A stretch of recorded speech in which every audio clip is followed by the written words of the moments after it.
यहाँ पे बैठ के ये आप ना हिंदुओं के लिए लड़ रहे हैं, ना आप मुसलमानों के लिए लड़ रहे हैं, आप हम सब हिंदुस्तानियों के लिए लड़ रहे हैं। मेरे पिताजी आर्मी में थे, अब रिटायर हो गए हैं। अंदर जाना नहीं है। उन्होंने बहुत जंग लड़ी इस देश के लिए। मेरे माता और पिता जम्मू से हैं, जम्मू कश्मीर से हैं। मैं पैदा हुई चेन्नई में, पढ़ी पूरे देश में, पढ़ाई खत्म करी अंबाला में, कॉलेज करा हरियाणा में और आज रहती हूँ दिल्ली में। और जब मुझसे लोग पूछते हैं कि मैं कहाँ से हूँ और मैं बोलती हूँ कि मैं इंडियन हूँ, मुझसे पूछ रहे हैं हिंदू हो मुसलमान हो, मैं कहती हूँ इंडियन हूँ। मैं सच में उसको बिलीव करती हूँ।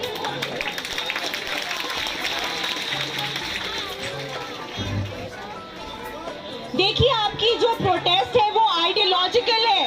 हम इंडिया के आइडिया के लिए लड़ रहे हैं, उसकी कॉन्स्टिट्यूशन के लिए लड़ रहे हैं। ये याद रखिए, मुसलमानों के लिए नहीं लड़ रहे हैं, हम सब के लिए लड़ रहे हैं।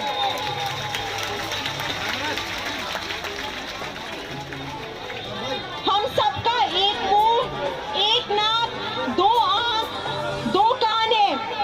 किसकी हिम्मत हो सकती है कि हम लोगों को डिवाइड करे? क्या पहले कभी किसी ने डिवाइड करा? क्या किसी की हिम्मत हुई? आज क्यों हम सबको ये पूछने की जरूरत है? आप यहाँ पे बैठे हैं और अपनी जंग लड़ रहे हैं सीएए के खिलाफ।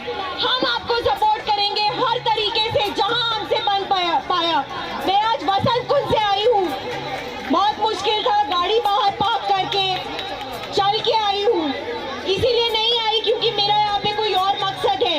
मेरा मकसद सिर्फ ये है कि मैं आप लोगों को ये बता सकूं कि आप अकेले नहीं हैं, हम सब आपके साथ हैं।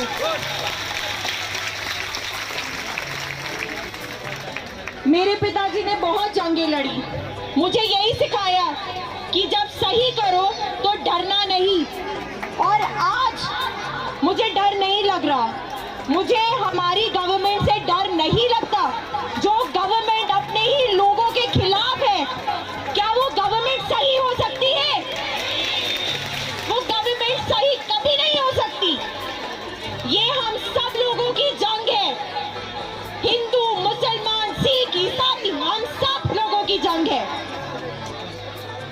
एक प्रेस कॉन्फ्रेंस नहीं होती हमारे प्राइम मिनिस्टर से? 15 मिनट में आ रहे हैं। ओके। हमारे प्राइम मिनिस्टर दुनिया भर में घूमते हैं, पर अपने खुद के देशवासियों के लिए एक प्रेस कॉन्फ्रेंस नहीं कर सकते।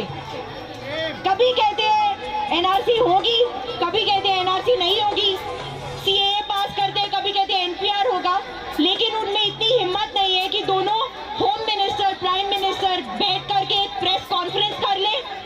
क्या हमारा हक नहीं बनता एक प्रेस कॉन्फ्रेंस मांगने का?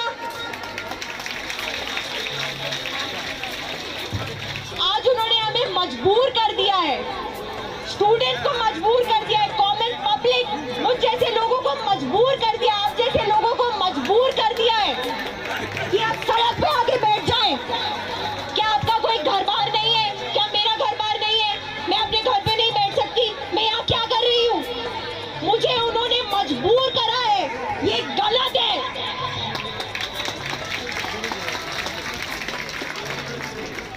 हम बगावत करेंगे, मेरे साथ बोलिए, हम बगावत करेंगे और हम किसी से नहीं डरेंगे।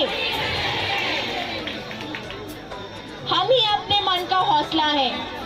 मेरे साथ बोलिए, जय हिंद, जय हिंद, जय हिंद। जब मैं छोटी थी तो हम फोन उठाया करते थे। आर्मी में तरीका होता है फोन उठा के कॉन्वर्सेशन शुरू करने का और एंड करने का। हम बोला करते थे जय हिंद। आज ये नौबत आ गई है कि प्रूव करने के लिए कि आप हिंदुस्तानी है, देशभक्त है, आपको ये बोलना पड़ता है जय श्री राम। ये कहाँ की अक्लमंदी है? मैं खत्म करूंगी एक पोएम के साथ।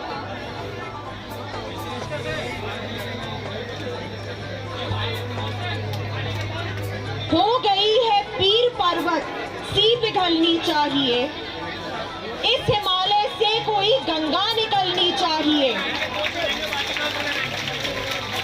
आज ये दीवार पर्दों की तरह हिलने लगी, डर गए हैं वो लोग हमसे।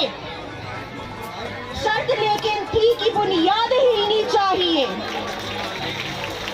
हर सड़क पर, हर गली में, हर नगर, हर गांव में हाथ लहराते हुए हर लाश चलनी चाहिए। सिर्फ हंगामा खड़ा करना मेरा मकसद नहीं, सिर्फ हंगामा खड़ा करना मेरा मकसद नहीं, सारी कोशिश है कि ये सूरत बदलनी चाहिए। मेरे सीने में नहीं तो तेरे सीने में ही सही, मेरे सीने में नहीं तो तेरे सीने में सही, हो कहीं भी आग लेकिन आग जलनी चाहिए। ये लोग सीएए वापस लेंगे, हम लेके रहेंगे। मेरे साथ बोलिए, हम क्या चाहें, हम क्या चाहें, भेदभाव से, और हम लेके रहेंगे आजादी।